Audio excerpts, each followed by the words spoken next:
এবং আমি মনে করি ওনার প্রতিষ্ঠা মির্জা আব্বাসের স্ত্রী হিসাবে একজন মনীষী মানবাধিকার কর্মী হিসাবে আব্দুল আব্বাসের পরিচয় আজকে সেই আব্দুল আব্বাস আমাদের মাঝে বসে আছে, আপনাদের সকলের প্রিয়, যার রাজনীতি এই এলাকা থেকে আমার দীর্ঘ রাজনীতির সহযোগিতা বন্ধু, যার আমাদের ছাত্রদের সাবেক সাধারণ সম্পাদক, মৃত্যুঞ্জয়ী সাবেক সকল ছাত্ররা বিএনপি নির্বাহী কমিটির অন্যতম সদস্য হাবিবুর রশিদ হাবিব আমাদের মধ্যে বলতে হবে।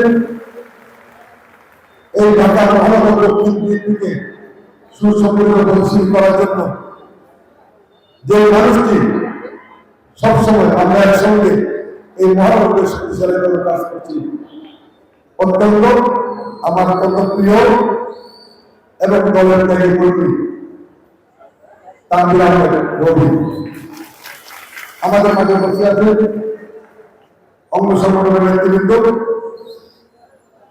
এই এলাকার আপনাদের প্রিয় ব্যক্তিত্ব বীর মুক্তিযোদ্ধা গোলাম হোসেন, আমাদের আরেক বড় ভাই বীর মুক্তিযোদ্ধা সাদিক খান, যিনি এই এলাকাতে এই কর্মশালা সুন্দর করার জন্য পরিশ্রম করেছেন। আমাদের মহানগর দক্ষিণ বীর আহ্বায়ক খন্দকার সিকান্দার কাজী, আমাদের মনে হোসেন ফারুক ভাই সহ উপস্থিত নেতৃবৃন্দ, আপনাদের সকলকে মহানগর বিএনপির পক্ষ থেকে শুভেচ্ছা জানাচ্ছি, অভিনন্দন জানাচ্ছি। আজকে বক্তব্য আপনাদের রাখবেন, যেহেতু রমজান মাস, আপনারা অনেক কষ্ট করছেন, আমাদের শারীরিকভাবে আমরা অসুস্থ দুর্বল। আমি বিহারের কথা শুধু বলবো, 31 দফা সম্পর্কে আমাদের সবাই বলেছেন, বক্তারা বলেছেন। আমি কিন্তু 31 দফা সম্পর্কে বলবো, একটি সুন্দর বাংলাদেশ এদেশের মানুষ কিন্তু উপহার দিতে চাই। আর আমরা যদি চাই আগামী দিনে খুনি হাসিনার মতো কোন স্বৈর শাসক বাংলাদেশের জন্ম নিবে না, কোন ফেসিবাদ বাংলাদেশের জন্ম নিবে না, কোন ক্ষমতালোভী নারী বাংলাদেশের জন্ম নিবে না, তাহলে এই 31 দফা প্রচলন প্রত্যেকটি ঘরে ঘরে শুরু করতে হবে, তাহলে আমরা 31 দফা সুফল পাবো। আর আমাদের নেতা আব্বাস ভাই এই সম্বন্ধে কিছু বলবেন। আমি আর একটা কথা বলতে চাই,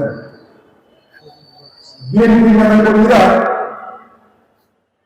17 বছর এই আন্দোলন সংগ্রাম করে আমি মনে করি যারা বিএনপির স্বেচ্ছাকর্মী তারা খাঁটি সোনায় রূপান্তরিত হয়েছে।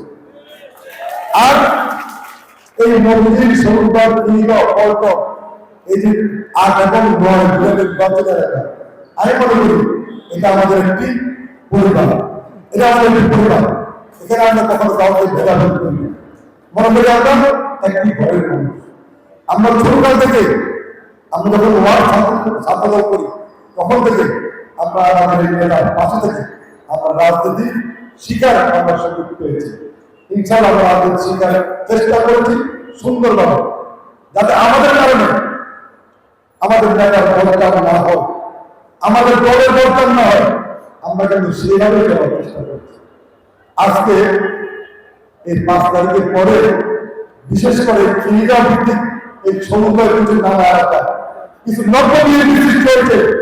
আমি মনে করি আজকে আপনার থেকে সিদ্ধান্ত নিতে হবে এই সমস্ত প্রকারকে দল থেকে বের করে দিতে হবে। এই বিএনপি আপনাদের যখন ডাক দিতে আমি মনে করি মধ্যভাবে সবসময় আপনার পৃথিবীতে তুলে দেব।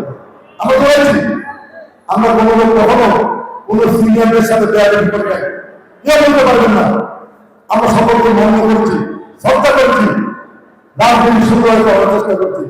আজকে নব্য কিছু বেরিয়েছে যাদের আমাদের পথ বেরিয়ে নাই, যারা সন্ত্রাসী মাদক করছে, তারা এখানে বিএনপি গান বলছে এই জায়গা জমি দখল করে মানুষকে কষ্ট দিচ্ছে। আজকে আমাদের সংগঠন হবে, আমরা আপনার ভাইয়া ভাবির এখানে দাঁড়িয়ে থাকবো, আমাদের সংগঠিত হবে। এই এলাকা আমার দালাল এই দালালি সন্ত্রাসীকে আমরা যেন অবস্থান করতে দেব। আমরা শপথ দেব, আমার এলাকায় আমি যেন কখন আসতে আমি থাকতে দেব না।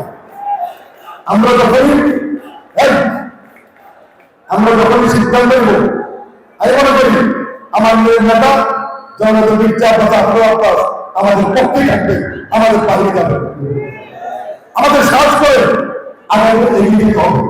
আপনাদের বলবে, ভাবি বলবে আমরা চলবো, এটা ঠিক না। ভালো কাজের জন্য আপনাদের অনুমতি দরকার নাই। আপনি ভালো কাজ করবেন, আপনাদের আমাদের পক্ষ থেকে, জনগণের পক্ষ থেকে ইনশাআল্লাহ সেই কাজ করবে।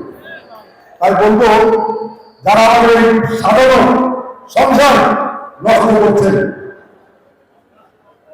এর মধ্যে কিছু আমাদের পরিচিত লোক আছে, আপনাদের কিন্তু সাইজ করা শুরু হয়ে গেছে। যদি আপনি বুঝতে না পারেন, যখন মুখে মুখে জুতার বাড়ি না করবে, তখন যখন বুঝতে না পারেন তারা আমাদের কিছু করার নাই। শুরু হয়েছে 20% সকলের তালিকা দেওয়া হচ্ছে। ইনশাআল্লাহ এই সমস্ত ব্যক্তিদেরকে এই বিএনপি করার কোন সুযোগ দেওয়া হবে না। এরপরে নেতৃত্ব অনেকে মনে করতেছে 5 তারিখের পরে 200-300 লোক যে মহড়া দিয়ে নেতা হবে, সেই সুযোগ আমাদের নেই। যারা 16 বছর শরীরের ঘাম রাজপথে ফেলেছে, রক্ত ঝরিয়েছে, কষ্ট করেছে, আগামী দিনে তাদের নেতৃত্বে বিএনপিকে আমরা প্রতিষ্ঠা করে দেব। আমরা তাদের নেতৃত্ব দেব, আমরা কোনো দলের নেতৃত্ব দেব না। আর যদি বেঁচে থাকে সবার জীবনে টাকা আসবে, টাকা বোঝা লাগবে। টাকা বোঝার জন্য আমাদের ছোট দল, আর যদি নাই পাচ্ছি তাদেরকে কি করবো? যদি নিজের ইচ্ছাতে না থাকে ওই টাকা কাছে খাওয়াবো। তাই আমি বলি, যারা কারে কুলঞ্জে ঘুমান, যারা শুনে না শোনার ভান করেন, আমরা রোজার দিনে বলতে চাই এবং মির্জা আব্বাসকে আশ্বস্ত করতে চাই, যারা বিএনপির সুনাম নষ্ট করছে তাদের তালিকা আমরা তৈরি করছি। আপনি সেই বিষয়ে গুরুত্বপূর্ণ সিদ্ধান্ত দেবেন, আপনি চূড়ান্ত সিদ্ধান্ত দেবেন। আমরা বিএনপির শহীদ জিয়া রহমানের বুকে ধারণ করে বেগম জিয়া এবং তারেক রহমানের হাতকে শক্তিশালী করার জন্য আপনার নেতৃত্বে এই আত্মকে একটি সুন্দর এলাকা হিসেবে আমরা প্রতিষ্ঠিত করতে চাই।